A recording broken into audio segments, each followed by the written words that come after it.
This show is sponsored by Hulu Plus. Hulu Plus lets you binge on thousands of hit shows anytime, anywhere on your TV, PC, smartphone, or tablet. Support this podcast and get an extended free trial of Hulu Plus when you go to huluplus.com/Joey. That's huluplus.com/Joey. And by dollarshaveclub.com. Get high-quality razors sent to your door every month for a fraction of what you pay at retail. Go to dollarshaveclub.com/church. That's dollarshaveclub.com/church. Or just go to joeydiaz.net and click on the Dollar Shave Club banner. The show is also sponsored by NatureBox, where you can order great tasting healthy snacks right to your door. Snack smarter in the new year with healthy and delicious treats like French toast granola. Support this podcast and get 50% off your first order. Go to naturebox.com and use promo code Joey. That's naturebox.com, promo code Joey. Oh shit. Oh shit. Oh shit. Lee Sayat with a little stripes shirt on today. Oh shit, motherfuckers. Bring it. Tuesday, January 7th. The Cuban fucking Christmas. Today you get an envelope and shit. Oh shit. It's 2014. You woke up in that fucking bed with lice in your fucking hair. And you're like, how did I get here? What? What's the story, Lisa? There's no story. What the fuck, Lisa? Where the fuck you been, cocksucker? Been in Boston and New York. It's fucking cold. Like a fucking snowman you were over there walking around with you. Happy New Year, cocksuckers. Namaste. Ching Long Ho. I don't know how the fuck to say it in many languages. Well, we're back, bitches. A fucking long sabbatical, but we're back. I'm happy you're here. I'm happy you're healthy. I'm happy there were no fucking catastrophes this year. Maybe you got your dick sucked by a transvestite New Year's Eve. But who gives a fuck? You're here today. What's the story with you, cocksucker? Nothing, dude. It was a fun trip back. I feel bad for everyone stuck in the airports because when I got back to LA, there were people sleeping in the terminal. So if you got stuck in an airport, I'm sorry. Luckily, I got out. Did they have cots? No, fuck it. They were sleeping on the side of right against the wall. Like fucking communists. So I'm glad I got out, but sorry if you guys didn't. Thank you to Anthony from the Palms. I didn't get to go. We were right in the restaurant, but then the snow started in New York, so we had to leave. But thank you for being very nice. He was going to deliver food to the hotel for us, but we left the night at the hotel early just to get back, make sure we made it back to Boston. So wait a second, did you get to the restaurant? We made it into the restaurant, the snow started coming, and we left to catch the first train, the last train.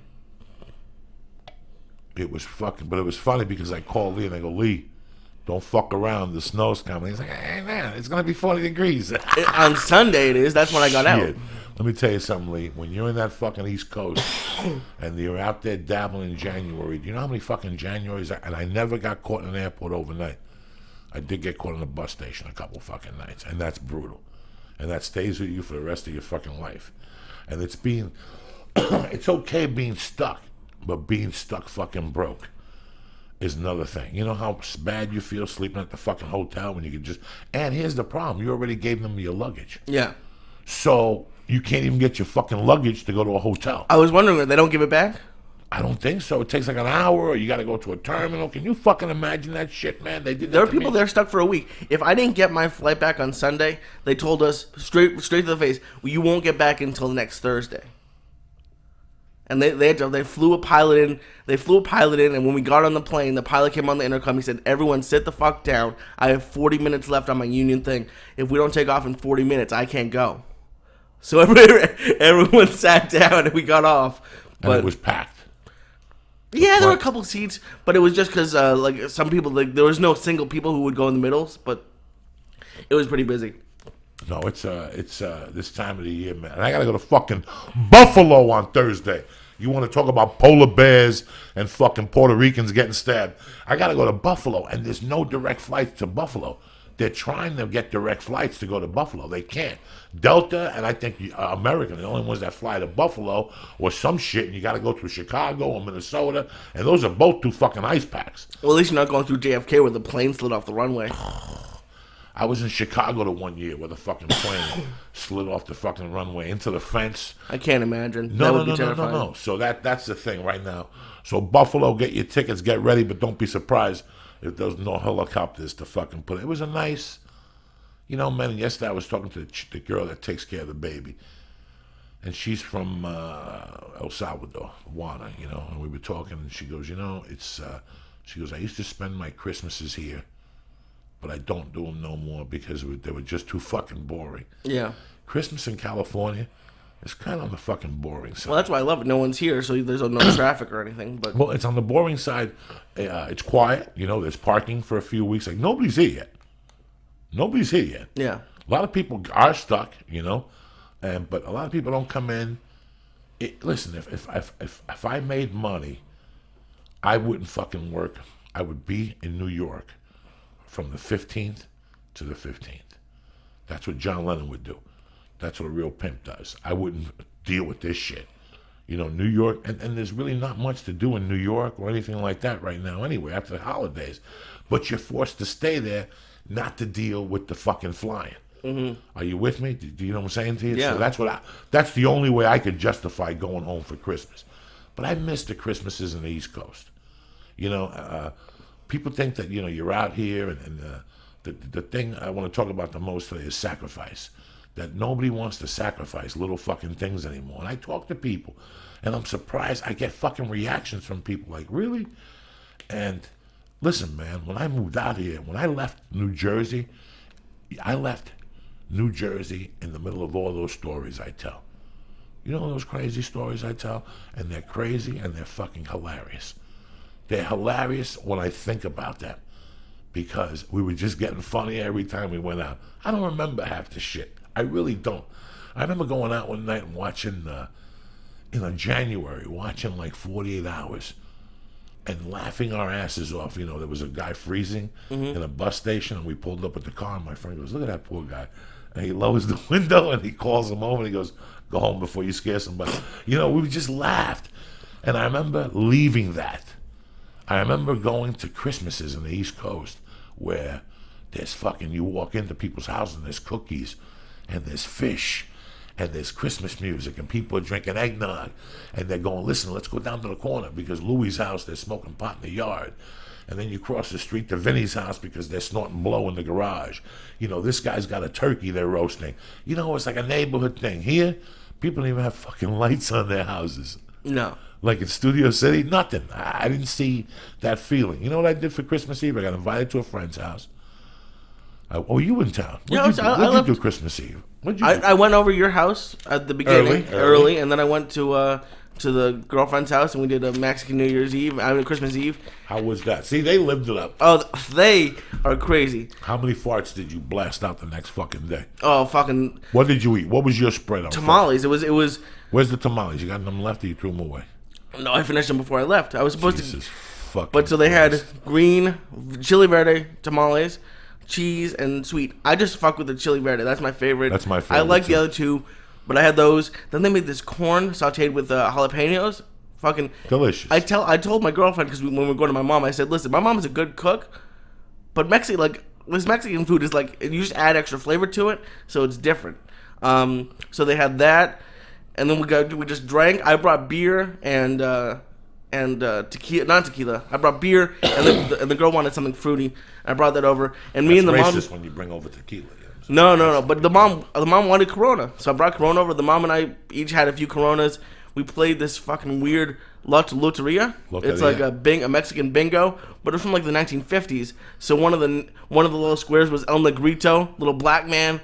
And the drunker the mom got, the faster she was calling it. I don't speak Spanish, so they were howling because I was behind. I had to ask her what was getting called, and I won a couple times. And they bet I got a couple cool gifts from them, and I gave the mom a book she really wanted. She gave me a hug. It was probably one of the better Christmas Eves I've had in a while. So it was because pretty you were cool. around a warm Spanish fucking family. Yeah, I got around these fucking Wonder Bread motherfuckers. Well, let me ask you this: shake hands and have you seen? And apparently it's something in the hood. They put tinfoil around trees outside. Have you seen that? For what? For Christmas. I don't understand. If you go to Inglewood, there's trees. Black people do it or Mexicans? Who's ever in the neighborhood? Probably both. They put tinfoil around trees and little ribbons, and I turned to Paula. I said, "What's that?" She's like, "Oh, that's just what they do." I've never seen that before. Like an entire tree is wrapped in tinfoil. I didn't know if it was something you've heard of before or not. I think it's something down in the fucking hood. No. Hey, listen, you learn. It's amazing the different cultures. I went to a person's house that there was a lot of people there. I think I went from like 5 to 7. Well, didn't you go to your uncle's? I went to my uncle's Christmas morning, Christmas Day. This was Christmas Eve. I went to the friend's house, George, and you know, this year Christmas was a little better because of Mercy. Yeah. But it still never sunk back in. But it was fun with her. It was fun to see her. You're in for a lot in 6 months. On the way back in the terminal, there was an 18-month-old. Oh. And she was yapping and running around. Oh. And she knew when she was getting people. She said "tushy," and she saw us laugh. She looked around and she said it again. And she pulled her pants down a little bit to show her butt. So you have 6 months left, I think. And no, it's already starting, dog. Yeah, until it gets crazy. Yesterday was the first time she saw Juana in 2.5 weeks. And she's really close with me, and she's really close with my wife. She fucking ran up to Juana, got her, put her head on Juana's shoulder, and just rubbed her chest. Juana had tears in her eyes. Juana goes, nice. I thought she was going to forget me. No, that little girl has already got balls of steel. You know, when I was leaving already this morning, I heard her in there yelling, Dada, Dada. My wife's like, don't open that fucking door. You know, I could hear my wife on the other side, don't encourage her. Yeah. Let her put her head down until 7:30. My wife doesn't have to work today. But all in all, it was a fucking good holiday. You know, I mean, you do the best. The thing about me, I hate about holidays. This is, in our situation, is that everything shuts down. I can't get an answer, Lee. No. You can't get an answer after Thanksgiving. Yeah. And you can't get an answer. I remember last year, we had this lady who approached us for sponsors, and she called me like all through December, and she kept telling me, you know, I have this, and I never heard from her again until like February 3rd. And by that time, we had jumped ships because I thought she was just a lazy woman. And I bumped into her, and she goes, you know, in January, nothing happens. I go, maybe in your fucking world, because your husband is a millionaire. But in our world, shit happens. Yeah. Shit happens all the fucking time. And it's, you know, today I got to do looping for a fucking movie, you know, ADR. It's January fucking 5th. It's the second day of the year, business-wise, and I'm already looping for a fucking movie. Wow. Yeah, that's when I booked my plane home. I had an audition yesterday. Wow. I didn't go because I just wasn't in the fucking... But that's the only 2 weeks. I booked it when I still had a job, and that's the only 2 weeks you get off. You don't get paid for it.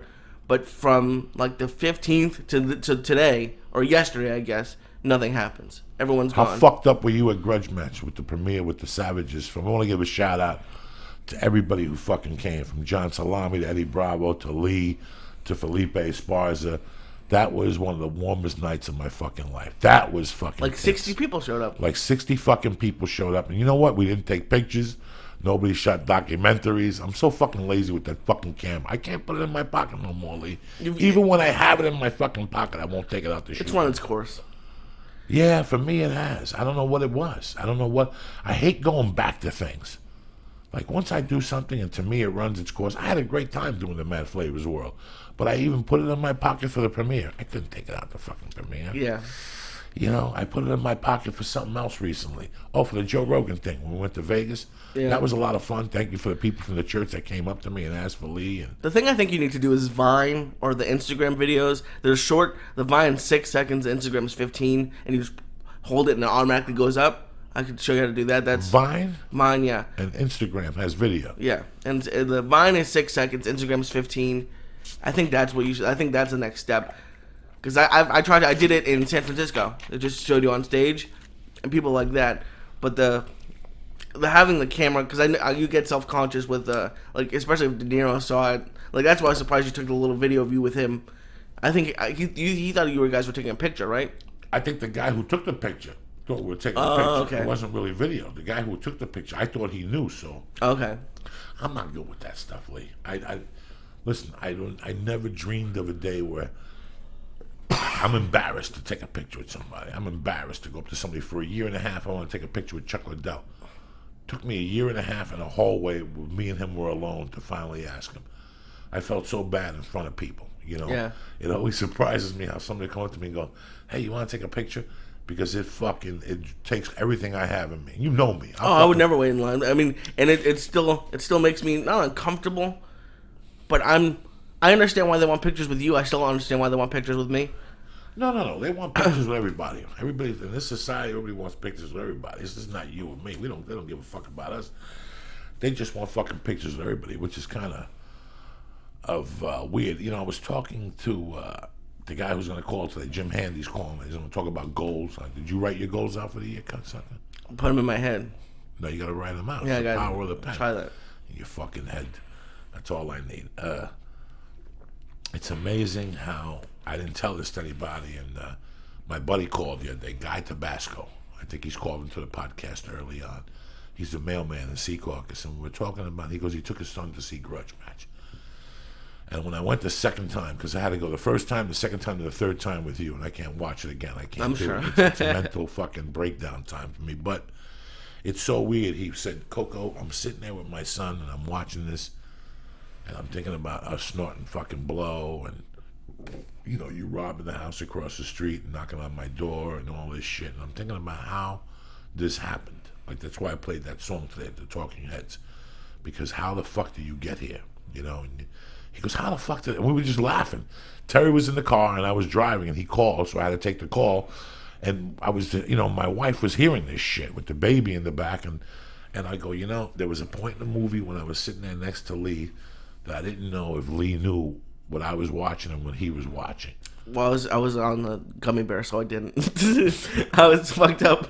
Your eyes were so fucking red, Lee. But it felt like, when I first went to see it, Lee, this is what it felt like. It felt like it was somebody else's body with my head on it, and only I could see it, but you didn't see it.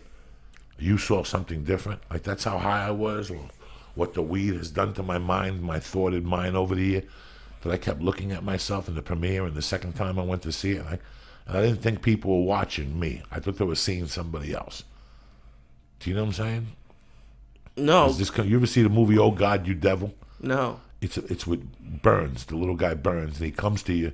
You're a musician, and he cuts you a deal, and now you become. And there's one of them, I don't know which one it is, where the guy's like a Springsteen guy, and he sees this guy that has a family. The wife is pregnant, and he's struggling. He goes to him one day, and he sells him his soul. And then the guy wants to come back. He wants to get out of it. But he would go to the same restaurant, and he'd see the woman now that he got pregnant with the Bruce Springsteen guy that sold his soul, and now he's in hell. Okay. With his kid, you know, because that's what happens when you sell your soul. It was an interesting movie, but the guy, at one scene, he was watching his videos, and he goes, this is surreal. This isn't me. You know? And that's what I kept thinking about in the movie theater. Like, this isn't really me. Even after the third time you saw it? Yeah, like, even when I was sitting there with you, I'm like, Lee isn't seeing what I'm seeing. I'm seeing me, but he's seeing somebody else up there. He's seeing, like, somebody who looks different. No, that's why the entire theater cheered when you first came No, on. Lee, I know that. It's a state of mind. No, like, I understand what you're saying. I could never, ever believe that was really me up there, Lee. Yeah. Like, when I was sitting there looking at fucking De Niro, Lee, and I'm sitting there in that scene with the chair, and I look over, I can't believe that's me. No, I understand like, that. I still fucking cannot believe it. Like, it's amazing, and I'm telling you guys that listen to the podcast at home, I still can't believe it's fucking me, Lee. And it makes me laugh inside if they only knew. You know what I'm saying? Yeah, that's why the funniest thing of the night was when we were talking outside and smoking. This nice old couple came up to you because they recognized you from the thing, and you were very nice to them. But they said to you, "Do you still rate Us Weekly?" And I was waiting for something, but you said, "No, that's just what they give us." But I was like, he's standing out here on about 4 fucking edibles. Eddie Bravo and Felipe Esparza are cracking jokes, and they said, "Are you still reading Us Weekly magazine?" And I was like, "Oh." Those are the same people you see walking around the Hollywood Boulevard taking pictures with those superheroes. You know what I'm saying? Yeah. So you gotta fucking forgive them. What happened last night with the game? That was a crazy game. I don't really watch college football, and I just had it on because I'm looking for apartments. But I watched the last little bit. The I don't know. From what I get, Auburn is like America's team. They came back. They beat Alabama, and Florida State is the guy who won the Heisman's on it. But they didn't really have that great of a schedule. And Auburn, the underdog, was winning the entire game until the second half. And the thing that got Auburn into this game was a returned field goal for a touchdown, and the thing that beat them was a returned kickoff for a touchdown. So it was a crazy game. I know Segura and Kreischer were there. I'm sure Oh, Vegas. they went to the game? Yeah. Segura and Kreischer went to the game? Yeah. No shit. Because the Florida State is Kreischer's school. Oh, right. I know him and Ricky Cruz, a bunch of guys. Yeah, I didn't know they went to the game. I'm sure Vegas made millions upon millions. That's a fucking different story. You never seen a bookie with a part-time job. Vegas always opens the fucking year. Yeah. In the black. They don't give a fuck, Lisa, like us. It's 2014, cocksuckers. Fuck the coffee. Get out there, get a gun, get a knife, get your fucking want ads. Get out there, cocksucker. Where's that Sabbath you were going to play for Uncle Joey? Shit. What the fuck, Lisa? It's all over. You got to polish that fucking sword. Today, bitches. Oh, shit. The fucking thunder. Old school for you cocksuckers. It's 2014. Write your fucking goals. What do you want to do this year? I want to jump up and down. I want to get my pole smoked. I want to lose 14 pounds. I want to make it to the school fucking band.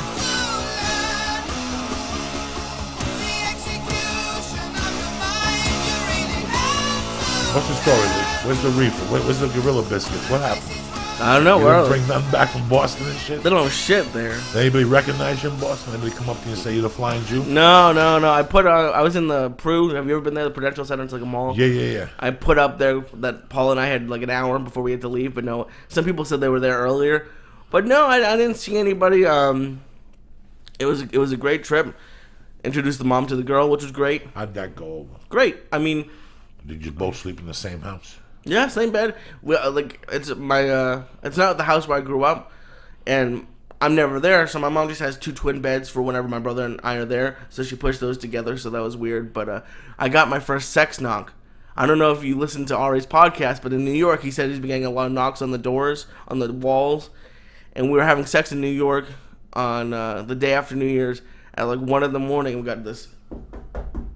And it killed the mood a little bit, but we just started howling, laughing because we got a knock on the thing, so that was fun. No, that was the highlight of the trip. Fucking goal of sex, you know what I'm saying? Yeah. And you went to fucking the Baseball Hall of Fame. Where'd you go? No, Fenway Park. The Baseball Hall of Fame. What the fuck? That ain't no Okay. fucking Fenway Park. Yeah, that was fun. That was You sent me the picture of Carlton Fisk. I had a tear in my eye. Did you rub it? Mm-hmm. You rubbed it for good luck? The only thing that was a little bit meh is it's getting more commercial, so they were playing high school hockey games in the middle of it. So like you couldn't really get the full part of it, but it was still cool. We got to stand on the monster, which was awesome, and it's amazing. And to me, like, I'm not even a Boston Red Sox fan to that degree, but it's amazing how many Johnny-come-latelys I've gotten on the boat since Boston won. And the same thing with everybody with the fucking Yankee hats. You gotta have some fucking dignity in your life, all right? All of a sudden you put a Boston. Where the fuck were you when they were losing? Where the fuck were you when Bill Buckner, the ball went between his legs? You were somewhere jumping up and down with your friends, cheering on some other fucking winner, you fucking mook. I hate that shit. And they all put their hats. It's like this new trend that's going on. I take my daughter to the park every day at some point because you got to let the energy out. She fucking rolls. She gets dirty knees. Her hands get dirty. She loves the mud, you know. And there's always these fake fucking dads. There's always these dads that come with flip-flops and, you know, with this Boston. And they all have a Boston Red Sox hat, always like twisted in the brim so you can't see who they are. And they have like the backpack with the water, and they always play like I'm the best fucking dad in the world. But I noticed they're all the fake Boston Red Sox people. Like, I know people who cried when Boston don't have a good season, and I couldn't figure out why. But I really know. I know people who cried.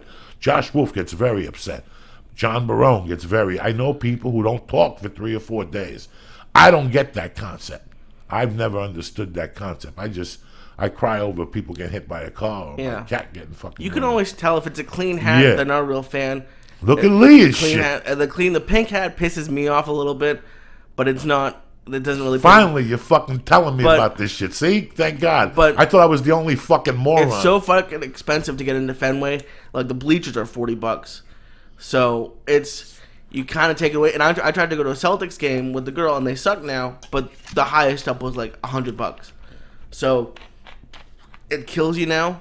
But no, I mean I always like it when I see a Red Sox hat. I like look at the guy, it makes me happy. I don't know, when I feel like I'm connected a little bit. So every time I see it out here, I hope they're from Boston, but I'm sure some of it's just I see a lot of the Yankee hats, and then years ago, I didn't even know this, about 10 years ago, I read what the Yankees made just on hats every year. Oh God, yeah. Oh my God! And I nearly I don't know what it was. This is like '98 or something like that. Steinbrenner was still alive. Yeah. Like Steinbrenner had a division. Well, have you seen how much the shirts are for them? And in the airport back, I saw a Red Sox shirt I liked, $50. Like it's just a little T-shirt. They mark it up, but people buy it. My mom bought me a Patriots jersey for when I went to the game last year. That was $150. And people never stop wearing them. People have thousands of them. But they have all these web pages now, like Jonathan Wolf, my buddy. He had a thing where Overstock.com type of deal. I forget what the name of his web page is. He usually listens to the podcast. I'm sorry, Jonathan Wolf. I'll give you a free plug next time. And he was getting all that stuff 10% over, and they were dirt cheap. Listen, a Boston Red Sox shirt is a Boston Red Sox shirt. I can't see paying. Sometimes people look at me and they go, "Well, he's a fucking dinosaur. That's why he acts like that towards certain activities." No, I love fucking sports. I don't like what they've done to sports. I love comedy. I don't like what they've done to comedy. Listen, man, I love comedy clubs, and I love that people want to go. I don't understand why, and I know some of these comedians want an exorbitant amount of fucking cash. A movie theater is supposed to compete with a comedy club. I'm sorry. A comedy club is supposed to compete with a movie theater. A movie's $12, and that's a lot. But I understand. We want the hi-fi. We want the high def. We want the best sound. We want cushy fucking couches. There's places that you could still go to for $3, but you smell somebody else's fart in the fucking cushion. As soon as you sit down, it goes, wah. And it's like a fucking organ of fucking stink that comes out. Yeah. So, I always thought, but, these people go to a fucking... People don't give a fuck about giving you their money. People don't give a fuck about if they're having a good time. But nobody wants to go home and go, wow. 4 years ago, I was doing Gray Drake's podcast. Gray Drake, the chick from Rotten Tomatoes. Okay. And she said, I'd really like it if you picked a movie and went to see a new movie. Because you're talking about a new movie and an old movie. Lee, I didn't fucking think about this shit. Let's pretend I'm 45 or 44 years old. I never thought about this shit, Lee. And I'm with my wife. We live in Hollywood. I told her I have to go to this Disney movie. And she goes, let's go down there. And it's the Fox and something. Whatever. I don't know. And I go to the ArcLight. Okay, I go to the ArcLight. And I had a $100 bill. And I cashed it. And I got home that night. And I remember throwing my money on the table. And there was a 20 and a 10 and a few quarters. Yeah. And I said to my wife, not for nothing. I'm not angry, Lee. By no means. I just dropped $70 to go to the movie. She goes, well, we went for coffee, and you had that bagel afterward. And I go, all right, so 15. So we went $55 fucking dollars. It was a good movie, Lee. I enjoyed it, but I didn't justify the $55 fucking dollars. Well, it didn't, but it's kind of what I want to. It's kind of different. So I took the bus to New York, and I took the train home from New York. It's like going to the $3 movie theater or going to the ArcLight. There's things. Now that you have a little bit of money, and it's like going to a better comedy club.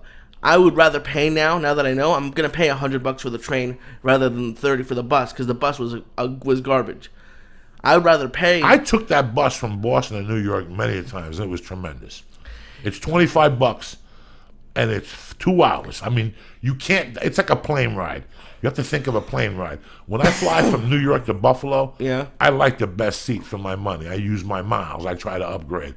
When I go from fucking point A to point Z, I fly Southwest. No offense against Southwest. I want to give them a shout out. They just made me a A+ member. Uh-oh. So now I can cut in the line. Yeah, what do you get? Oof. Let me tell you something. When you're an A+ member in fucking Southwest, you're slinging dick, bitch, okay? Shit's going to start crack-a-lacking for you. Southwest is cheaper than fuck now. Used to be 8 round-trip tickets, and you got a free ticket. You know how many round-trip tickets I've gotten in the last 2 years? I've gotten Ugats. But they made me an A-list plus, which means I cut through the fucking line. I go through the business select now. I get those type of digits. You know what I'm saying? I'm rubbing shoulders with important people. But like the bus I took, I don't know if I tweeted a picture. This girl was sitting with next bad to me food. with food. But the train, it's still nice. You sit next to people. There's internet. There's plugs. There's a food car. So, like what you're saying about the ArcLight, yeah, you could go to the $10 movie, but you're sitting next to people. You have the bad popcorn. The floor's sticky. The ArcLight, you go. The guy comes in. There's no babies talking. So you can get a little drink if you want. Hold on 1 second. I let this conversation go where I didn't want it to go as far as the ArcLight. What I'm really talking about is sports. Oh, yeah. What they've really done to sports. And Lee, I don't give a fuck about you and me. We're adults, okay? I don't give a fuck about you and me not being able to go to a baseball game. I'm talking about that 12-year-old that really is a fan of Big Papi. Yeah. That wants to play baseball. That really is a fan of the pitcher. That really is a fan of, this is a dream for him. Have you ever had a dream? Have you ever gone to a baseball game and said, fuck, for about a year, I thought I was going to be the next fucking Pete Rose? Well, I knew I was never going to be Pete Rose, but Fenway's the best, my favorite place in Boston. Yeah, it's your favorite place in the fucking world. I went there 20 years ago. When you walk in there, you smell baseball. Yep. Now, they're not letting kids go to that. They cut their legs off. Well, I can't imagine if you had a $40 fucking dollars, Lee. Do the math. Go ahead. Yeah. Do the math. It's $160 just to get in. So 4 people. A little girl, little boy, you and your wife. Go ahead, drop it. That's $160, but parking has to at least be $40, I would imagine. Parking for the UFC in New Jersey was $50. Okay, so that's $200. Then each kid wants a foam finger. That has to be at least 10 each, so 20. A hot dog is 10 each. Then drinks are 10 each. Then you have to get a popcorn. You're probably spending $400 or $500, I would imagine. For the last, every year till I met you, and even after I met you for a year, I went to 2 Dodger games a year. Yeah. That's what I could tolerate. I live in L.A., nothing wrong with driving up there and going in, getting a hot dog and shitting and getting your stomach sick and walking around, but you sit there for 4 or 5 innings. To me, that's success. 4 or 5 innings, I giggle, I clap, me, Felipe, his wife, my uncle. I wasn't doing that with tons of money. I was going to Costco. I'm not ashamed to say this shit. I pay for Costco every fucking year. I pay $100-something to the membership. So it's $50. You get 2 tickets. You get 2 hot dogs and 2 sodas. Every time I went, they upgraded me to a level above. There were great tickets. What the fuck? I was having a great time. Magic Johnson takes over. I don't have no more fucking tickets from Costco. I didn't go to a Dodger game this year. Oh, they took that out? They took that out. Well, they paid $1 billion for the team. So when they say that, when you hear that on the radio that they paid $1 billion, that means they think they're going to make $1 trillion in 10 years. What kills me is that, like I said, listen, I lost all that emotion when I realized that life was more important and I had to go after it at a young age. I lost my lust. I still get caught watching some baseball. If I'm watching classic sports on ESPN and they show the Boston Red Sox, I stop what the fuck I'm doing. I say, you know what? I deserve this break. And I watch 3 innings. And I get teary-eyed. And I remember when I watched that game the first time. And oh, my God, it's Rico Petrocelli. Oh, my God, it's Lynn, whatever his name is. Lynn Swan, yeah. Is it Lynn Swan? Yeah, I think so. No, Lynn Swan's the receiver. Oh, yeah, whatever. Right. Fred Lynn. Is it Fred Lynn? Something like I don't fucking know. When I watch these guys, I get emotional. Same thing when I watch an old Cincinnati. It's amazing. I can't fucking believe I'm not a Cincinnati Red fan no more. I don't even know what their record is. I don't know who's on the team. When I was a kid, I had everything Cincinnati. Yeah. Everything Cincinnati. I didn't have the shirt, but I had the jacket with the C on it and the whole rose in the back. I had everything. I can't imagine how kids can't go to these fucking things. Dog, we didn't go with our parents when I was a kid. Yeah, I went with my mother to a bunch of Met games, and I went to a bunch of... You know what? I really never went to Yankee games as a kid. I was more of a Met guy. But after that, there was a big slogan in New York, take the train to the plane. Okay. So you could take the train to Kennedy Airport in LaGuardia. That plane also took you to Shea Stadium for $3. They had a special ticket. Like if the airport was $7, if you're going to Shea and you show them your baseball stud, it's $3 fucking. They forced you. They gave you a special deal to take the train. And for guys like us, it was a party. You smoked a joint, you drank a few beers, Yeah. And then you got there and you got a ticket for $22.50, and you sat in the Puerto Rican section, but you snuck down and you stayed for 6 innings. You got a little drunk, then you went to the Bronx and got a package. It was just an excuse. But it was an excuse that you were going to drop that $30 anyway. Why not go to a fucking Met game? Yeah. Now, that budget sends me right the fuck out of there. So, no. I mean... I would just rather watch it on TV at this point, and not Fenway, but I mean it's getting to a point. No, it sucks. Listen. I can't. Anybody who look when you go to a UFC and you go to it live, it's 2 different fucking situations. Oh yeah. When they play the music at the beginning of the UFC and the organs and the Who and they're showing fucking kicks and people flying through the fucking air. Speaking of which, what did you think about the last UFC? Whew. I conned a couple friends and her to go see. All I saw was the main event. So Ronda Rousey is fucking. I'm a huge fan. I always root for her. I don't care.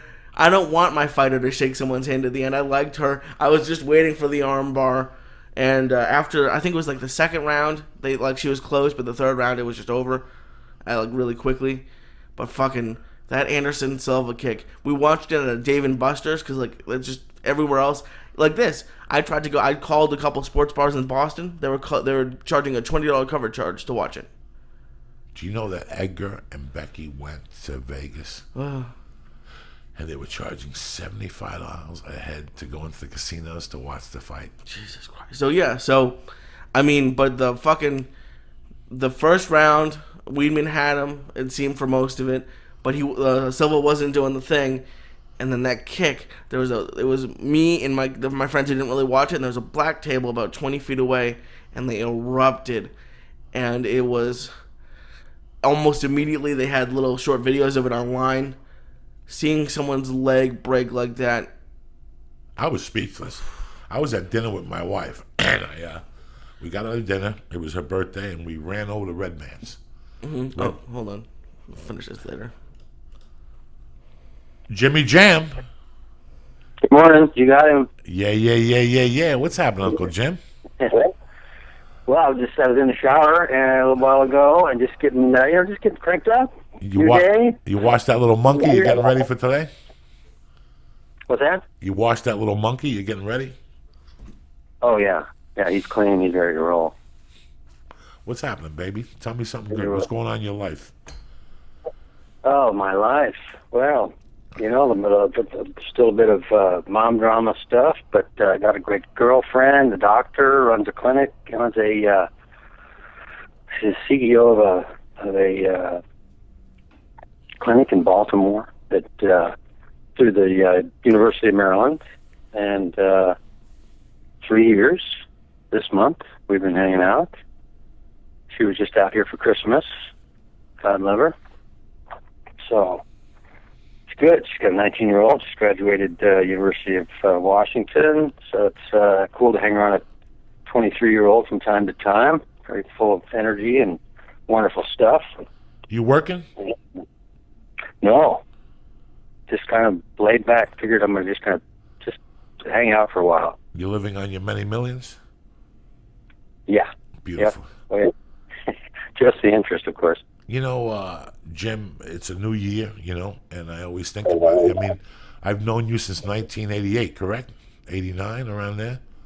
88, 89, yep. And I picked up a skill that you taught me years ago, and at this time of the year, I really get serious about it. Most people, my year is done Christmas the 26th. When I wake up on the 26th, I kind of wake up in a bad mood. I kind of wake up and I thank God for everything he gave me and everything I put together. But at the other end, I know that I slipped at some places, throughout the year. And you sit there and you go, I got to tighten this up. I got to write more. I should have been finished with this fucking book, Lee. I should have been finished with this fucking book, And every day I try to write a sentence and it's not enough, And what I'm trying to get to, it's goals. And I got that from you working at the Toyota place, that it all begins with goals. It all begins with that thought. And I just asked Lee, I go, Lee, did you think about your goals for the year? Did you write them down? And no, I go, did you got your goals for the year? And he goes, I got them in my head. And my answer was, that ain't shit. The power of the pen, and yeah, the power of the written word. It's just way too powerful to ignore. You can't do that. Or you're not helping yourself, and you're on the road to frustration. It's just amazing how I picked that up from you, and through all my coke binges and drinking and all that shit, I still did that. I still found time at night when I was coked up coming down from the coke that I would write like mock goals. Tomorrow I will not do coke. How will I do these things? I will not scam money. I will not think about, it just starts that simple. Like, it's that fucking simple. And I want you to explain what you told me 30 years ago, 20 years ago. Well, that's the power of it, is the simplicity of it.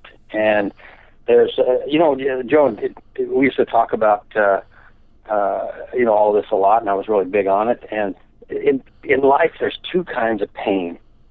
If you want to get anywhere, and there's the pain of discipline of doing it, of getting up, and you're cranked up, and whatever you're cranked up on, and either to get yourself focused on to get out of a situation or to get into a situation. And there's two kinds of pain with that. There's the pain of discipline of doing it, and doing it day in and day out, and reviewing it. It only takes 5 minutes. And then the second kind of pain is the pain of regret, and that's the worst. And it's the pain, it's that regret for not doing it.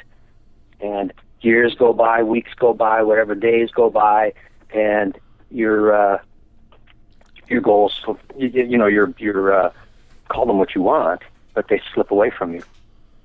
And then you've got that regret. God, if I only would have spent the 10 minutes. And, digging into it up front takes some time.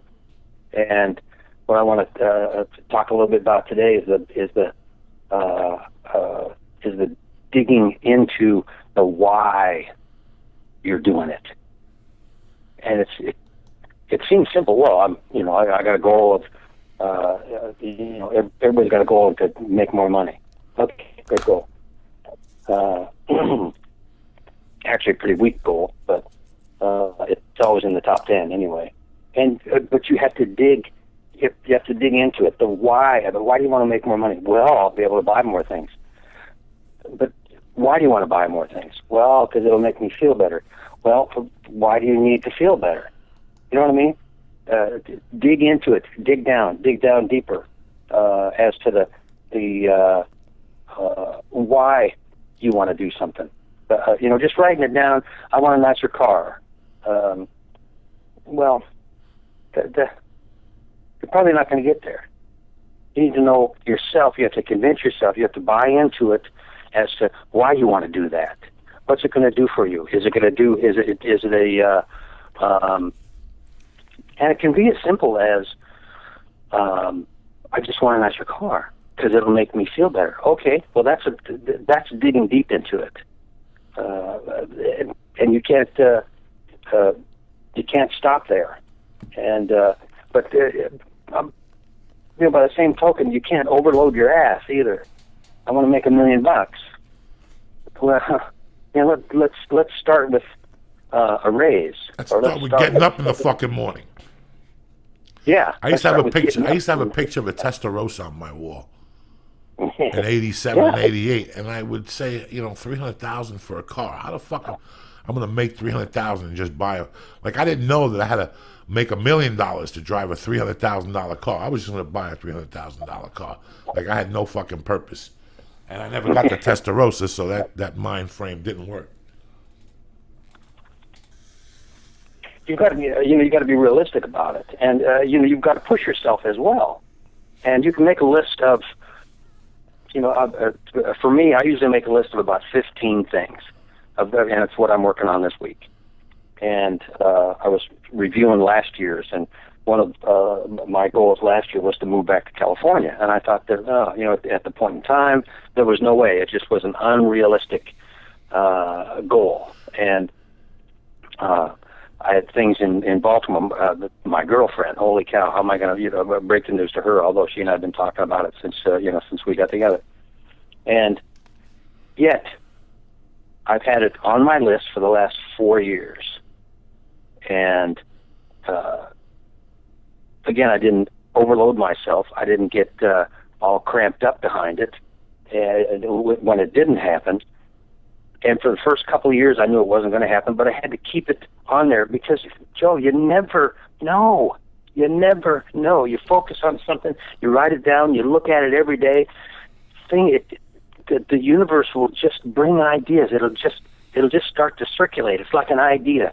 You said somebody comes up with a product on you see some infomercial on TV, and you go, I thought of that 2 years ago. Well, once you get it out into the cosmos, it becomes an idea. Somebody's going to grab it and run with it. And it might as well be you. You're right. No, you're right, man. I mean, that's well be you. I live my life off this shit. I do monthly, I do weeklies. It's amazing that my weeklies are not like the things that I want, Jim. They're the things I need to do. So on like today, if you go to my notebook, it'll say podcast, I have the 10 o'clock. I have this. I'll do an hour of writing. And I'll tell you what, at the end of the night, I look at that list, and subconsciously, throughout the day, I'll check it off. Just check it off. And Yeah, right. My goal for the it- week, I'm 50 years old. My goal for the week now is I go to 2 jujitsus a week and 2 kettlebell classes. They're fucking murder, Jim. Every time I go there, I hug my cats and I hug my wife. I think I don't come back. I'm going to have a heart attack. And I find myself getting on a plane on Thursday going, oh my God, I'm 50 and I went to all 4 workouts. I'm a little sore, but I'm taking Thursday off, and Friday I'll work out at the hotel. And Yeah. it's basically because I write it down. Well, you keep trying, you keep slugging. And, a book I read, I don't know, a couple of years ago, Michael Jordan's book, I love the name of it. It's, I can't accept not trying. That's the title of his book. And to talk about failure, he got cut from the high school basketball team because he wasn't good enough. And he had to go back at it and get the skills and drill down into it, and he figured out why he wanted to do it. It's it's that why factor of writing it down, concentrating on it, reviewing it, right? Like you review your goals weekly, monthly, and it's I'll tell you, for me, when you have that realization, you're looking over goals, whether it's a monthly goal or weekly or yearly, and you review it, and you're starting to cross them off. That's the power, Joey. That's the power. For me, that puts a smile on my face. That gets me cranked up, and then I crumple that list up and I rewrite it. I say, okay, I got the 3 out of 15. I'm gonna reprioritize. It just gets me cranked up and start digging into it even more, and put another, also another unrealistic goal out. And I didn't move to California this year until November, and it just kind of came up as a fluke. Just one of those kind of things. My son was working with me, and his wife graduated, got her teaching degree. She moved back to California to help her parents out, do a few things ahead of time, took the kids with her, and then he and I were working together at the time, and for an old friend of mine, and his plan was to move back to California to rejoin the family. He was going to stay there. He moved in with me to save some money, and then all of a sudden he said, "Dad, I got room on my truck. You're coming with me." And that wasn't even in the equation. We hadn't even talked about it. And I just saw you in fucking September, didn't I? Yeah. I just bumped into you in D.C. in September. Yeah, right. Yeah, and I had no clue that I was moving then. That's fucking amazing. And you're happy to be back here. You like this out here. This is you up there. Yeah, man. Yeah, man. This is me. And but I drilled into it. I found out, okay, why do I want to move back? Okay, I want to be back closer to my elderly mother, back to my friends, and California. California is me. I was born and raised here, and then shipped off. Linda and I went to California, went to Colorado, spent 30 years in Boulder, and the rest of history for all that. But it was I didn't really realize that I was explaining to myself and coming up with the reasons as to why I wanted to do something. I just kind of naturally drilled down into it, to that feeling. What's it going to do for me, rather than in more than a materialistic sense. You can put nicer car, okay, better girlfriend, bigger crib, better weed, better food. You can do all that, but drill down on each one. At least drill down 2 or 3 times. Keep asking yourself why.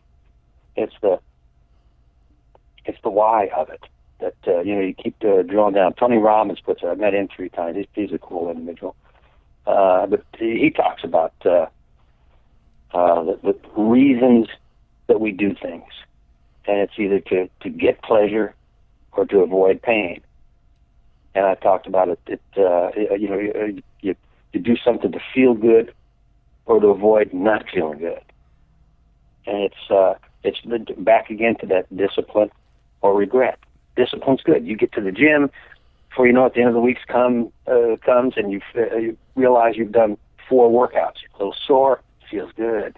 It feels good. It gets the endorphins cranked up, and you move ahead. You keep moving ahead. You've been just a hero of mine since day one, man. And because you took to it when you were with your selling cars, you were struggling doing stand up, and it was just you come and we'd chat, and I learned as much from you as you were learning from me back then, and even up until now. It's where you've come, unbelievable. The new movie, Grudge Match, unbelievable. And and you're saying some interesting stuff, because for me, this is the funny thing, Jim. And I tell you, I never wanted to be a star like movies and stuff like that. For me, the why for me is I let down a lot of people when I was younger, and I wanted to let them know I did something. That I did something, and I did it out of respect for them. I didn't want to let there was a bunch of people that came into my life when I was doing some bad things and stuck it out with me, Jim, and you're one of them. They stuck it out with me, and me doing that is to let them know that the talks they had with me, the lunch they bought me, whatever it is that I thought they did for me, this was my way of making them proud. Listen, I don't have a BMW, nor do I plan on getting one. I don't plan on having a convertible. I don't like eating in the front so people could see me. I think now, for me, it's a validation that to let people know that you could do what the fuck you want to do. Jim, I was never handsome or good looking, but I didn't give a fuck. I got a big dick and a lot of personality. And, you got to work with your strengths. You got to work from strength. Everything else is background fucking music. And you know what? I told my agent yesterday, I have a young agent, and I explained to him yesterday that at this point in my life and how long I've been out here, I know what works for me. Me going to that premiere, Lee, in New York, did nothing for me. I didn't belong there. And I told my wife this. I took money out of the house to go to this premiere in New York, a Grudge Match. Yeah, I brought more happiness to Mr. Barone, my 7th grade teacher, and my friend Georgie than I got out of it. Like, it wasn't going to do nothing for me in a public matter, because that's not the person that I am. I didn't go there to walk down the red carpet. I went there because that 7th grade teacher, when nobody else liked me, he backed me. And we still talk, and he did our documentary for me. And so it's with me, it's always been the why. I always wanted the people, and this goes out to you, Jim, when you sat there and watched Grudge Match, I didn't want you to think that I have a butler now, or I have some guy rubbing my feet or something like that. That's not by no means why I do it. I still live in the same place. I have a Subaru. I lease a Subaru because, for me, it's that you could do this. That you could. When I got here, I had one of the biggest showrunners tell me to my face, one of the biggest managers tell me to my face that if you're 26 and above in this town, you're dead. And I looked at him and I said, you're the manager of Tim Allen and Drew Carey. Those motherfuckers became rich when they were 40. And you're sitting there lying to people. If you have a dream, nothing could fucking stop you, Jim. You and I both know that. If you want to take over Boulder Toyota and start as Chris, look at Chris Miller, who you trained. What was that kid's name? Chris Hughes is the service manager there today now. The fucking kid was a nerd that was hilarious. Hilarious. He wanted to be Tony Montana. A fucking kid with glasses, and he would do the accent and shit. And it was in that, didn't even know it. And, you see these people that had nothing going for them.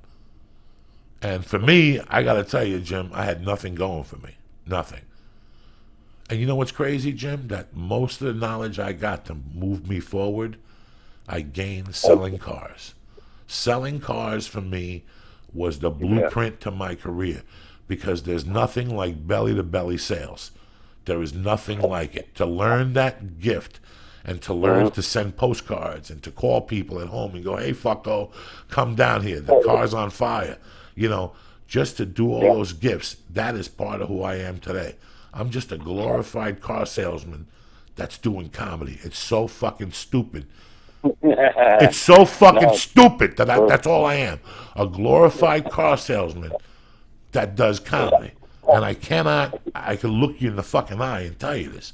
So for people to think that you have to go to acting class and have Stanislavski and, all this shit, they could suck my dick. And you know that's true, Jim. I don't give a fuck what they tell you. You can't do it. Fuck you. Watch me, bitch. Yeah, watch me. Watch my motherfucking smoke, Jim Handy.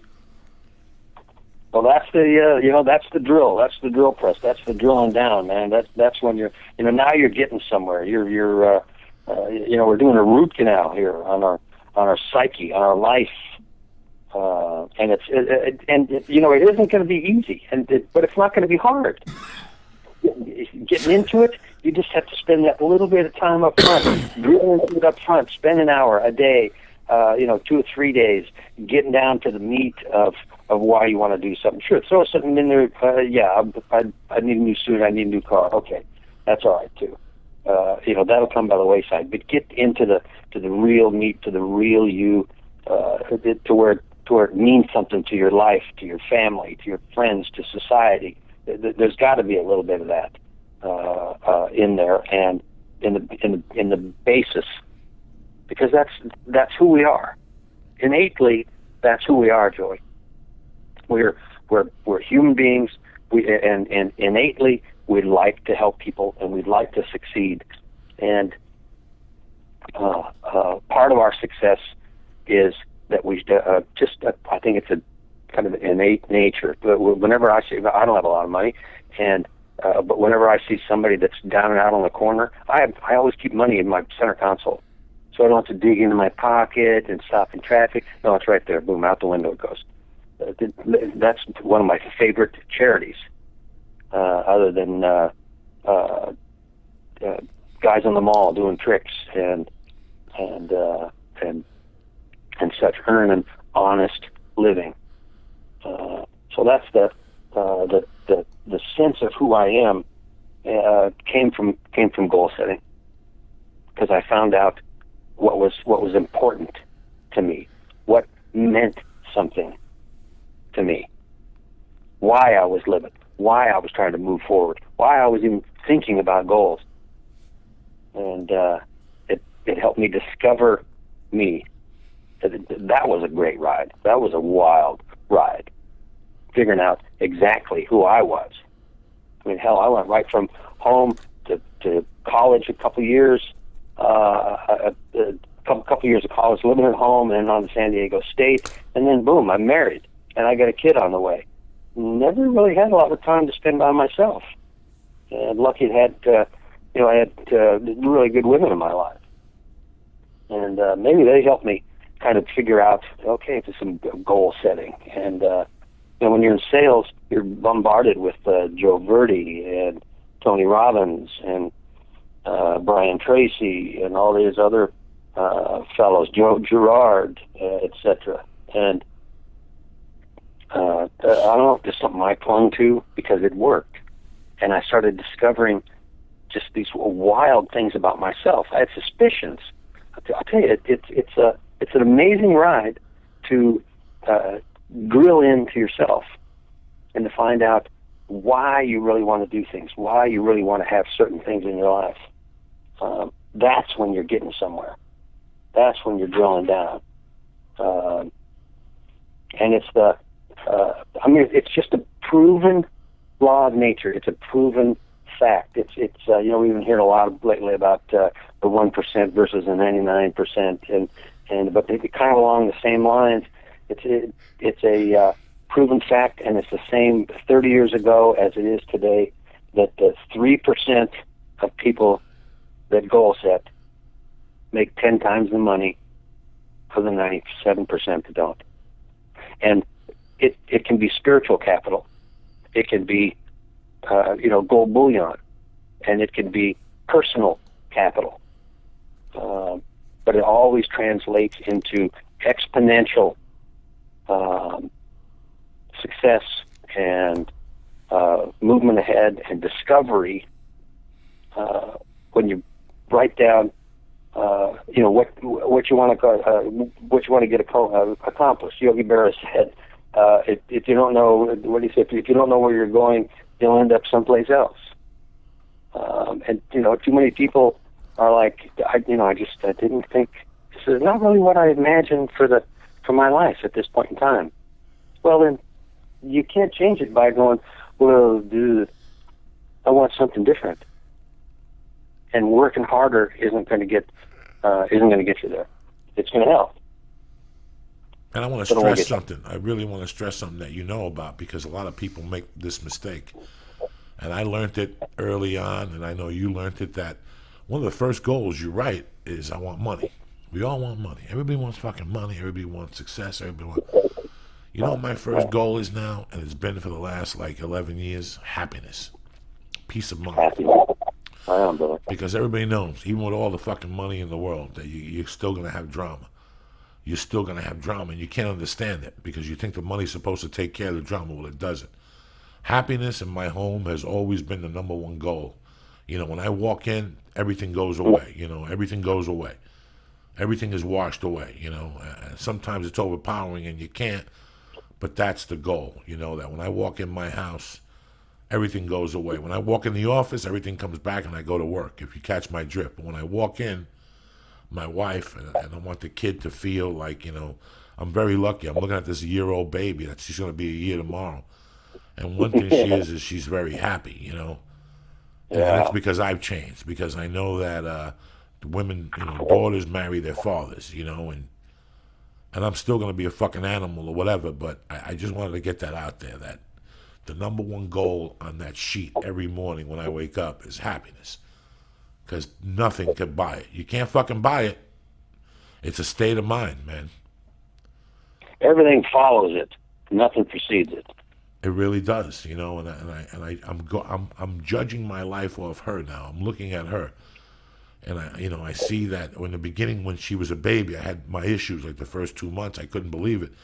Now I'd have to soften up a little bit, but that's the main goal, is always happiness and peace, and you walk in your house and you're giggling and stupid shit. Everything else, once I step out of the house, I got my bayonet. I'm fucking Rambo. I'm fucking Rambo, because you have to be. You have to be, right. You got to be able to go off. Yeah. And now, that they used to fucking bury you when you were 50. Now, look at the guy died yesterday. Run Shaw was 106. Fucking Run Shaw was 106. You know who Run Shaw was? He fucking invented the Chinese fucking movie. That motherfucker not only made movies, but he owned the movie theaters that you went to. That's how fucking strong that Chinaman was and shit. And he had spare ribs there. And he produced the first, all those early Bruce Lee movies. It was Run Chow. And I got to tell you, it was straight up heroin money. He made Chinese Connection for like $3,000 in Thailand. Nothing. That's all heroin money. He washed gazillions. But that just goes to show you, we're living longer. We're living longer. I don't know if you remember Mike Kessler. He used to be a salesman at the Nissan store. I still talk to him.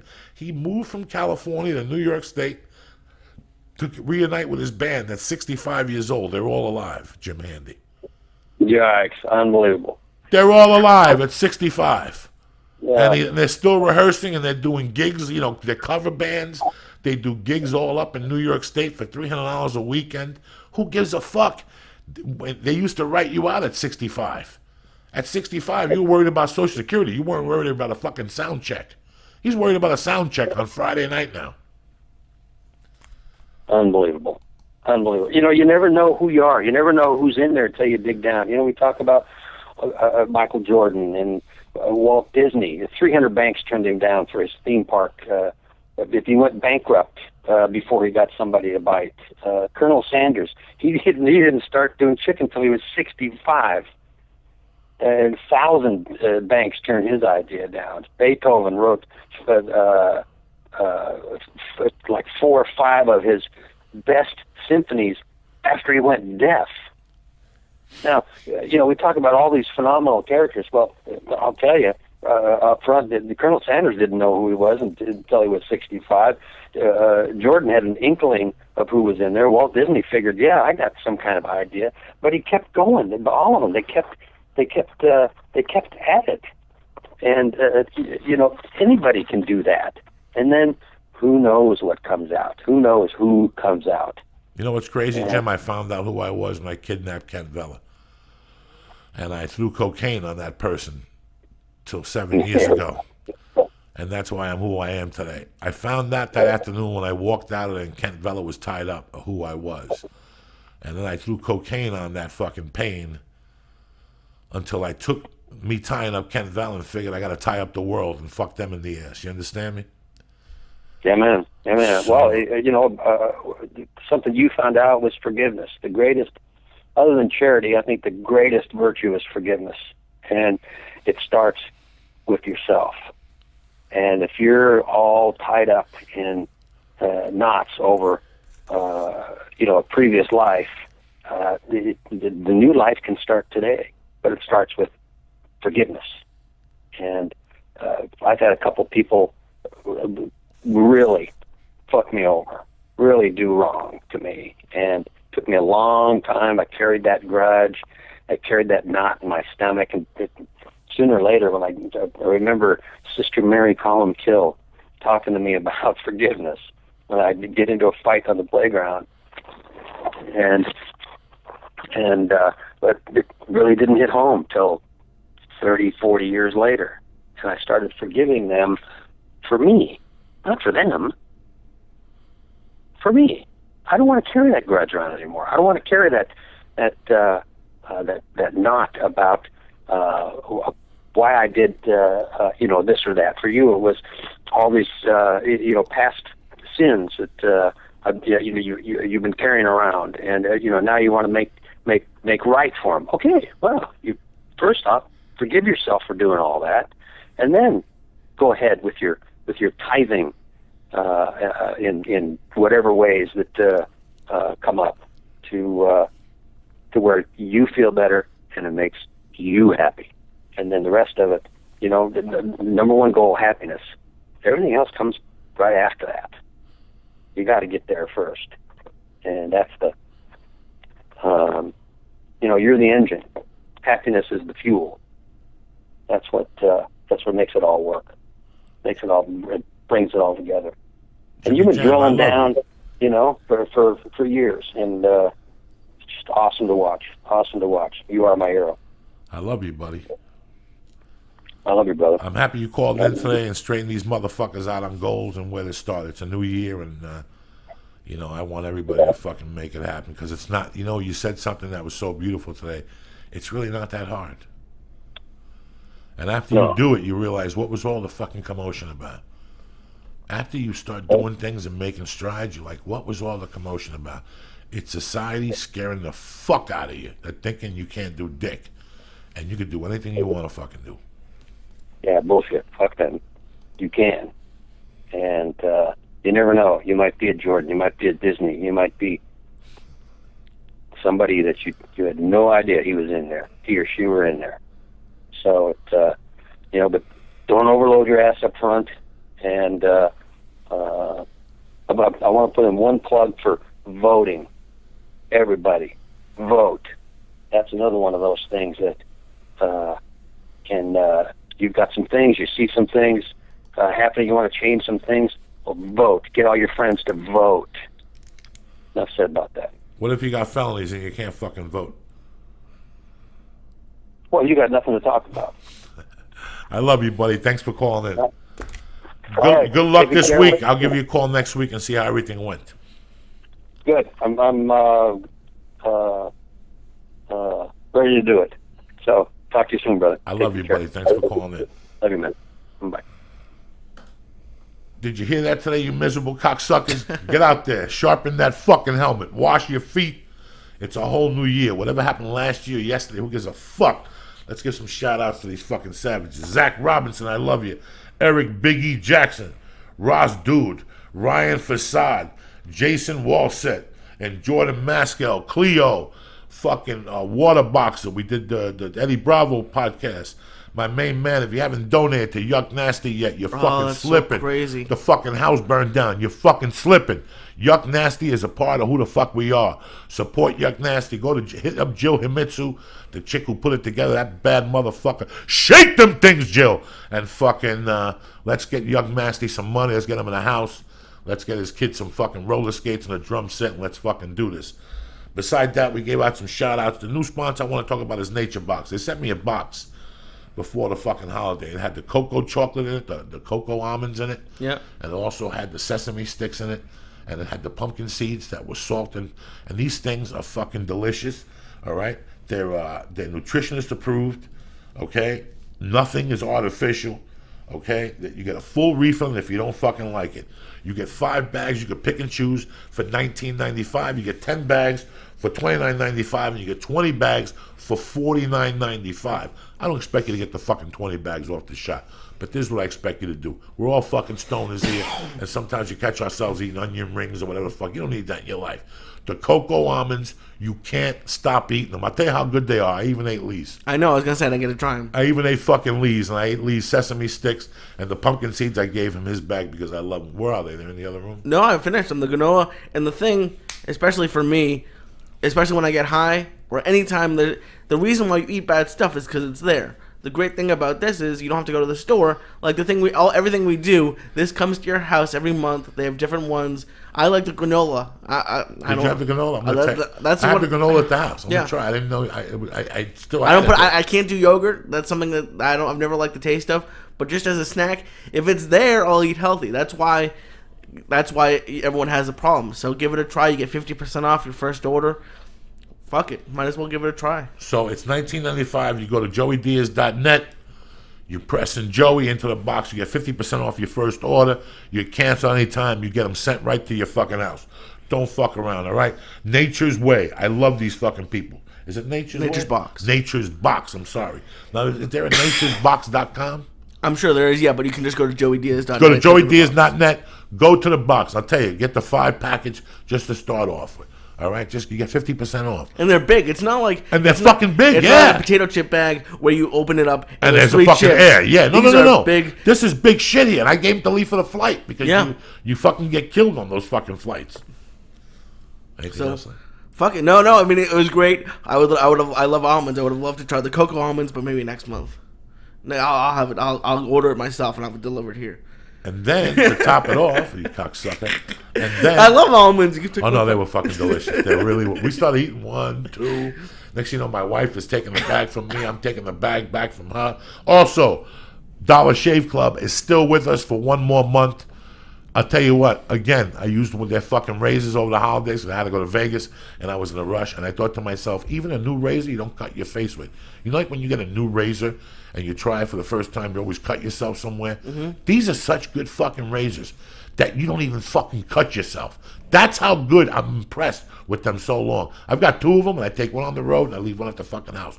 Go to joeydiaz.net. Go to the box. It's still $1, $6, or $9. You can't beat that. You know how many fucking emails I got people thanking me for Christmas selection, for Christmas, for referring them for Christmas? It's not a bad fucking deal. No. People getting it for a year. They got the gift for Christmas.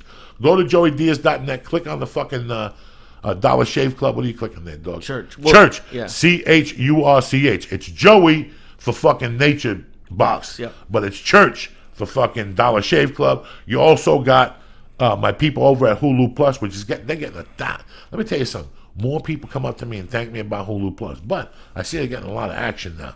I went to the Agostino's the other day. He uses fucking Hulu Plus. Yeah. I didn't know this shit. People are really fucking using this shit, and I want to tell you, thank you. Thank you for believing in me, because it's not a bad service. My wife lives off that motherfucker. She's thinking of canceling the fucking cable at the house. Yeah, and she told me the other day. She's like, you know what? I don't see it no more. I got my mom a Roku box for That's Christmas. what she got. She got a Roku box, and it's just so you can hook it up to your TV. And there's other services on there, but one of the channels is Hulu Plus. So you don't have to get it. The Roku is $30. They have something now called a Google Chromecast, which is like $15. There's no excuses. It's not like you have to hook up your laptop to your computer with a weird wire.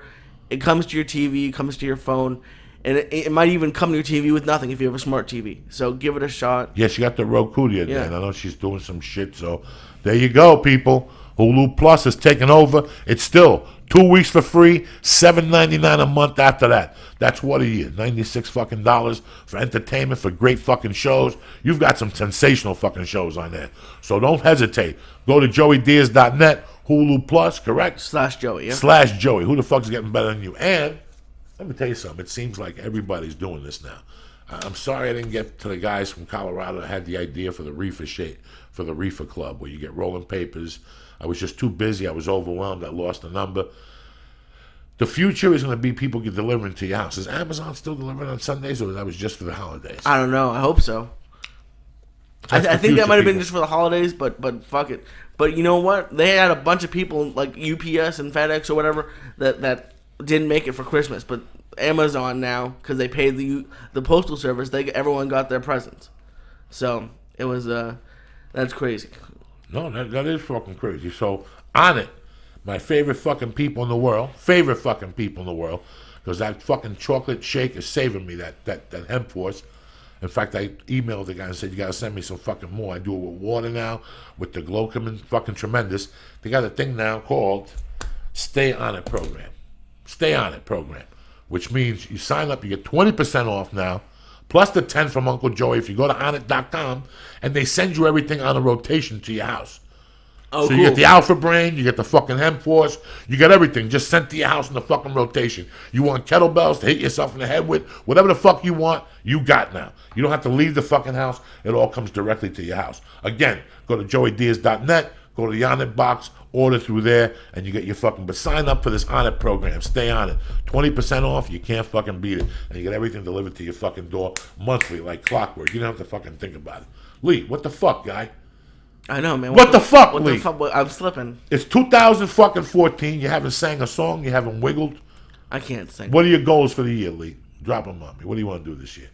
I want to make the not having a full-time job thing work. That's my goal. That's it. Nobody wants to go back to work. They're not going to give you insurance. No, I'll never get insurance. You might as well go on and your own hook. I might as well make myself rich. I'm sick of making other people rich. I want to finally lose the weight. I've gone up and down more times than probably anybody. You're looking good. Let me get a crab. But fuck Did you no. lift weights when you were in Boston? Hey, I ate too much in Boston. Did you do jumping jacks? No, but the thing, I walked a lot. I miss that. It's making me think about up north. Really, I miss walking around places, and I found out you find out how out of shape you are when you're walking up and down the subway stairs and you're walking down the block. I walked probably 3 miles New Year's Eve because we stayed at a hotel one end and we walked up and down the Commons. We walked to the north end. That I miss that because when I really started getting weight is when I moved out here and I'm driving everywhere. So I miss that part of the East Coast, especially New York. Like I can't imagine. I felt so ashamed because my feet hurt New Year's Eve, and I had a little bit of a nicer shoe on, but I haven't walked like that. I used to walk like that every day. I wouldn't jump on the train for a few stops, and now I had to grin through it because my feet hurt after walking a few miles. I was like, fuck.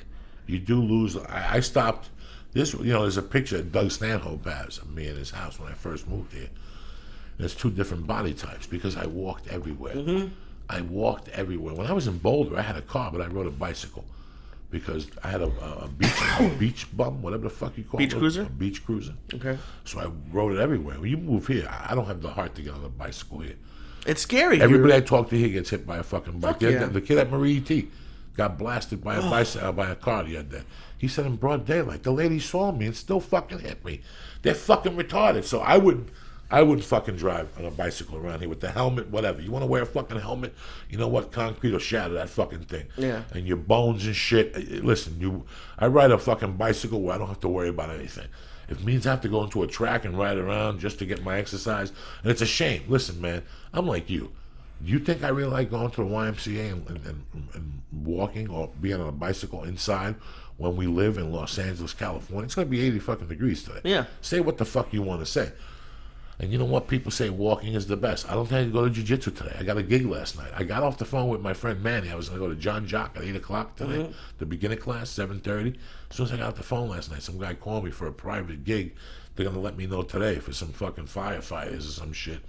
It's a great little fucking gig tonight. It's right in North Hollywood. Not even North Hollywood. It's like It's like in fucking Woodland Hills. Where's Woodland Hills? It's a little bit west of here. It's a little bit around here. So it's just amazing how fast your fucking schedule changes. Also, we haven't really got to publicize it because I stopped after the yuck nasty thing. You can't eat pussy with asthma. It's number 3. It's out there, motherfuckers. If you don't jump on it now, you're never going to jump on it. It's on iTunes. Lee also put it up on fucking Payloads, and it's weird. Yep. A lot of people didn't go to Payloads this time. Last time we had we had a little bit of a break in between putting it up on Payloads and iTunes. But it was really weird. I thought a lot more people go to Payloads because people want to pay the $7.99 to get the testicle test. Yeah, you got to get I think so hour too. and a half long testicle test. Yeah, people want to pay the $7.99. And thank you everyone for doing it. We put a lot of work into it. We recorded it a couple times, but it was a labor of love. How many times I tell you that sucks? How many times I tell you that trying to make a DVD or a tape for a guy like me sucks? Didn't I tell you that? There was a time when people used to call me and say, send me a tape. I would have to pay somebody to come down to tape me, and I would bomb. And then when there wasn't a camera around, I was the funniest guy in the fucking world. Yeah. You know, it's Lee, it's such a hard thing, and all the stars have to align. The last 2 weeks, I've been bombing. Well, you're trying new stuff. Yes, I'm trying new stuff, and I'm writing. But it's amazing how you get your ups and your downs. You know, you really doing anything. Before the break, we were talking about the UFC with. Yeah, you were on your way to Red Bands when I went to Red Bands. By the time I got to Red Bands, Josh Barnett was fighting the big guy, the Hawaiian. Oh, that's a great fight, yeah. Who hit him in the head with 92 fucking elbows. Then I watched and I can't lie to you, I was cheering for Misha Tate. Really? Yeah, there's something about Misha Tate I like. I know she's a barnyard cat, and I love to eat her ass and spank her. She's fucking got. Did you see how good their bodies looked? Fuck yeah. When they were fucking judoing each other, did your dick get hard? Tell me the truth, Lee. Didn't you feel like one of those titties? If one of those titties popped out, you'd fucking jump. That would be great. It's hard to think it's hard to get turned on when they're fucking, especially Ronda Rousey when she gets that fucking angry. It's kind of scary, but no, I mean, yeah. No, when they get that angry, that's when you pull their hair and they take your dick out and suck it like it's the last fucking stomach in the world. You understand me? Oh yeah, they fucking suck it like then you see their face turn red and their eyeballs get big like they drank poison on fucking Breaking Bad. Well, they say everyone loves an underdog, but there's something about Rousey who's just so dominant. Oh, she fucking threw her around. Yeah. But Misha Tate went for it. Misha Tate, when she was going for it, I was getting so turned on. She's so fucking hot. Yeah. When you see her in street clothes, you're like, God damn, you got the perfect body. But I respect them both as fighters, and I'm happy that they finally got that shit out of the way, and then she wouldn't shake her hand. Would you see Uriah Faber's fighting for another title? Yeah, That's going to be cool. Yeah. And Uriah Faber, another guy that fell down for a while, he got it together. Now he's back like fucking... And now Tito Ortiz is having DUIs and slamming his Porsche on the side of the highway. I didn't see that? A day or two ago, they arrested him because he slammed into a median on the 405 and he was drunk. Fucking... My heart goes out to that fucking family with him and the girl. And it's just so weird how your life can change if you don't stay on top of it at times, you know. And my heart goes out to those guys. But it was a good UFC fight. We're going to have George from MMA Junkie next week. Oh, cool. I love George. I was going to have him just to review what happened in the whole fucking year. What else you got going on, Cocksmoker? Please listen to Flying Jew Radio. If you're watching it live right now, we're actually going to do it right after this because Augustino has to go to work. And be on the lookout. I'm working with people on T-shirts, but just listen to the podcast. We're really trying. It's different than this. We have people call in, so I really appreciate all the support. What else can we say, motherfucker? Yeah, I missed you guys. I really have to tell you it was rough last week because I would love to do a podcast like on Thursday or Friday. I know a lot of people are sitting around, but I really missed you fucking guys. So I know today is like a rusty podcast, but we're just getting our fucking things back to us. We'll be back, motherfuckers, tomorrow at 6 a.m. Ready to Rock. We just want to do this. Today's like a Christmas in Cuba. And that's why I really wanted to do this. And it's my daughter's birthday tomorrow, so I really want to do this today just to get... Is it like part of the 12 days of Christmas? Or is it... today's part of the 12 days of Christmas. Today's like... it's the three wise men. It's called Rey Mago. So that's why I wanted to do this. Do you give gifts, or what do you do? You smoke pot with people. Okay. You give them a hug. You give them granola. You know what I'm saying? You fucking... do this thing. I know Lee's going to try to get a podcast thing going. We're talking to Josh Wolf. We're talking to a couple other people. We're going to turn this into reality, but it all started with you guys. Fucking thank you. Thank you for helping us out. I will see you motherfuckers in Buffalo this week. Next week, I'm at the Melrose Improv Friday and Saturday with all-star lineup. And the week after that, I'm in the House of fucking Comedy in Minneapolis at the Mall of fucking America. Lee was going to come, but we're trying to get the T-shirts. We couldn't make the deadline, so Lee will come on one of the later dates. We almost had a date in Houston.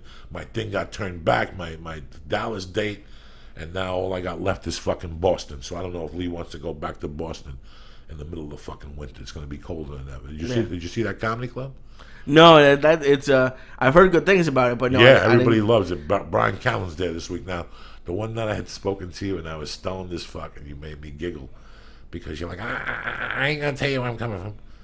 And I'm like, maybe you went to an orgy with this fucking chick, and you're like, I went to this science fiction theater. Tell me where you went. Where you answer questions and shit. The murder mystery. Oh, fuck.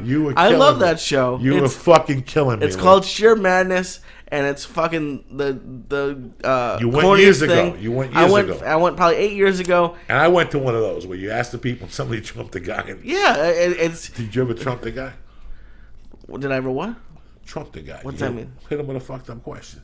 No. I mean, I let the kids ask the questions. It was better when I saw it a few years ago because like one of the original cast members was there, and we always make jokes. But to me, I think gay guys are hilarious. I love the way they talk, and I think they're hilarious too. And one of the main actors in it is a gay guy, a hairdresser. But when I saw it, he was old. This time he was like 20 something, so it took it out of it for me. Like it was just a different actor. But I still loved it. It fucking kills me. It's in a tiny. It would be great for us to do a podcast there, but it's like it's been there for 30 years, so they can't really move the set. But it's in the basement of where they do Blue Man Group. Sits about 80 people. Everyone laughs. They make jokes about Boston that my girlfriend didn't get, but they make jokes about Dunkin' Donuts. They make. Did you go to Dunkin' Donuts? Fuck yeah. How many times? Only 2 or 3 times. Did you juice one of the donuts? Tell me the truth. Did you juice the donuts aren't where it used to be. I told you that. I fucking told you that. Yeah. I fucking told you that the apple spice is garbage. Some of the donuts, I went to Yum Yums. I brought donuts to the Agostino's the other day. They're not what they used to be either. And Yum Yum really went corporate. Yeah. Yum fucking went. I'm not Yum Yum. Dunkin' Donuts went corporate. And what kills me is that people buy these Dunkin' Donuts and these Dairy Queens, like the Dairy Queen in Northridge. Go to that one. You'll never go to Dairy Queen again. I'm sure. You know why? Because it's fucking foreigners that buy it. They never grew up on. No, I'm not making fucking laughs at nobody. They don't know what Dunkin' Donuts means to us. Yeah. So to them, it's just corporate donuts now. And corporate bagels. Do you know what they have? They have like actual sandwiches now. They have like turkey sandwiches, chicken parmesan sandwiches. Don't tell me you ate a sandwich because I swear. No, I can't. I had the egg sandwiches because they've always had those, at least when I was growing up. But they had like bananas and a coffee cake at the counter. To me, Dunkin' Donuts is a cup of hot chocolate that burns your tongue. Burns your tongue, and you get a regular glazed and a chocolate glazed donut. That was my childhood. That's why I'm overweight. But also, it used to be great. But now they must cook the donuts in one little place. Fucking person that ate Dunkin' Donuts. We all grew up on fucking Dunkin' Donuts and the tea, and it's fucking embarrassing. I love those donuts too. I'm not a donut guy, but one donut ain't gonna fucking kill you. Once every 2 weeks. I mean, we ate them at the wrong time with breakfast. That's terrible. You're putting a bunch of sugar into your body and spiking it. But we all grew up on a Dunkin' fucking donut. The coffee's still not bad. I don't drink coffee. That's the thing. But the chocolate's still not bad. No, the chocolate's delicious. The chocolate's still good. And the coffee is off the chain. But my wife doesn't understand that coffee. She doesn't understand what it means to me. So it's tough to sell it at the fucking house. It's coming to California like next year, and people are already freaking out. But it's the donut. The bagels were still pretty good. The bagels they must have not fucked with. But they're not Jew bagels. No, they're fucking soft. They smell like hummus. They put them next to the fucking hummus. Now you understand. See, God punished you. God punished you on that train back. The chick eating the bad food. Oh my! Remember I told you that shit and you didn't believe me? Yeah. What was she eating? Hummus. No, I don't. It wasn't hummus. Yeah, something in that family. She had applesauce in a cup, but then she fucking had like taco meat that was just in a bowl, and she didn't start eating it until because the bus route it's on the highway in Connecticut and it's fine, but as soon as it goes, I think it goes through to Queens or some bad part of New York where all the projects are. and it starts bouncing because they're fucking taking turns. She takes it out then, and she's elbowing me, and it's spilling everywhere. And I took a picture of it because like, what the fuck? So you sat next to this dirty bitch. We got to the bus, and we had a 12:30 thing. And we had an 11, and we got there at 11:30. So we're like, well, let's just get there an hour earlier. So we couldn't sit next to each other, unfortunately. But yeah, that's why I like the train. And luckily, we took the train back because we got in a cab in the middle of a snowstorm in Boston. Someone took the bus back. It took them 9.5 hours to take the bus back, and the train was 4 hours because of the snow. So it reinforced why I'm living here. Oh, now you're done. Now the cold weather spanked you. I've gone back 3 years in a row, and I think I'm gonna have to go back in the spring. And but I have been thinking about Northern California more. I think that's kind of a good medium. I like the weather here. It's not that, but I am getting sick of just being stuck in a car all the time. In a car all the time? Yeah, I don't What like are you gonna do in Northern California? You gonna hike around? I'm gonna hike around. Gonna stab mama. Right now, I can't eat the pussy because I got a little bit of a chest cold. But why can't you eat the pussy? That's the best time. You cough right into you can't that cough right into it. You just cough some of that fucking flu bug right into. I had sex on my mom's house for the first time. I never did that in high school. Man. That's disgusting. We waited until she took the sleeping pill, and at first we were quiet, but then by the second or third night we were just going at it. And did you plant the sleeping pill in Mama? Or No. She takes her own sleeping pill. Yeah, she like everyone in my family can't sleep, so. You don't put an extra one in there. You should have took it. I joked about that, but we never had to dose her. She goes to sleep early. Did you give her a ring? No. Did you tell her you loved her and shit? Oh yeah, I've always told her You that. rub her feet. Yeah. You're a good fucking dude. You know that. That's right. New York. It's fucking expensive. Fucking going. What's expensive? Dinners, fucking the plays, and luckily she doesn't want that much. But like we went to the one place I did miss was Legal Seafoods. Went there. You didn't go? No, I went twice. Okay. I went. What'd you get? Did you get the clam chowder? No, I didn't get the clam chowder. I got crab cakes, got some shrimp, got Caesar salad. I love there. But we went on the airport on the way back. We went there before we had to fly, and I did miss some good seafood. I wanted the chowder, but I just wasn't in the mood for it that day. You know, it's really weird. My wife's an accountant, so I looked at when I fly. Mm-hmm. You know, the process from A to Z. You know, a club says, for instance, we're going to give you this amount of dollars, $2,000. And you look at that amount, and at first you said, that's great for 4 shows. It's $500, and they're going to pay for a plane ticket. You know, I always spend $2-something over that because the cabs. Yeah. You know, you don't figure out budgets for cabs and budgets for shit at the airport. You know, it's getting so out of control. Did they raise baggage fees? Because when I flew, an extra bag was $25. This time I flew on an extra bag because of the gifts and stuff. It was $40. How much is your parking? I parked at the girl's house and we took a cab. That's a good idea. Yeah. That was the cab was $40. $20. That's not bad. She lives close. That's not bad. I get off. It would have killed me. It would have killed me to go to. It's $40 fucking a day. A day. It's amazing what you spend. So I appreciate when you guys come to the shows and when you buy a CD. That's why I keep everything $7.99, guys. You know, we're ordering shirts now. I want to keep them at $20. The people who are going to ship them, they're going to ship them. They got to charge $5. You know, you think that there's all this money involved, and you look around and you're like, Jesus Christ, I just did, you know, this. Every time I fly, there's always an unexpected. You know, in a year, people who don't know how to fly. Did you notice? Did you learn a couple things this time when you flew? Did you learn that if you don't have a fucking first-class plane ticket, you sit there for 2 hours? What do you mean? In security? Did you learn that? No, what was cool? In Boston, they didn't make me take my shoes off. No, they were too busy. They didn't have time for that shit. They were moving too many That was people. cool. But you probably were TSA. You don't fly a lot, so. But did you notice that now, if you just buy a regular ticket, you're dead? All the airlines offer you amenities now. The extras, you know, the security line. And I told my wife the other day, I go, in a year, it's not the cost of the flight. It's what's surrounded around the flight that you pay for. You know, you want the extra 6 inches, the luggage. Yeah. You know, Southwest doesn't charge you for fucking luggage. That's why they don't give you, I don't give a fuck. I'm A+ now. You know what I'm saying? Southwest, listen, anybody could get a degree. Anybody could do anything. You ain't shit to get an A+ fucking membership from fucking Southwest. And we'll end it on that. I love you, motherfuckers. I'll see you tomorrow, 6 a.m., ready to rock.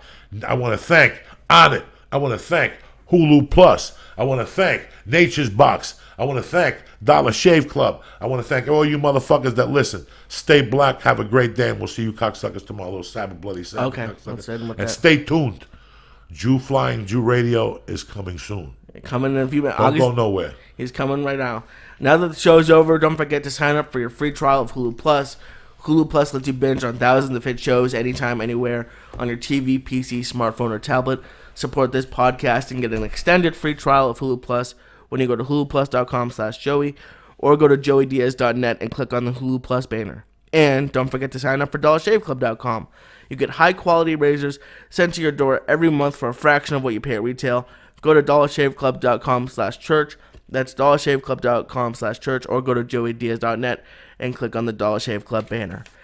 Now that the show's over, also don't forget to go to naturebox.com. That's naturebox.com and order great tasting healthy snacks at 50% off. Snack smarter in the new year with healthy and delicious treats like French toast granola, which is delicious. Support this podcast and get 50% off of your first order. Go to naturebox.com and use promo code Joey. That's promo code Joey.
The dealer just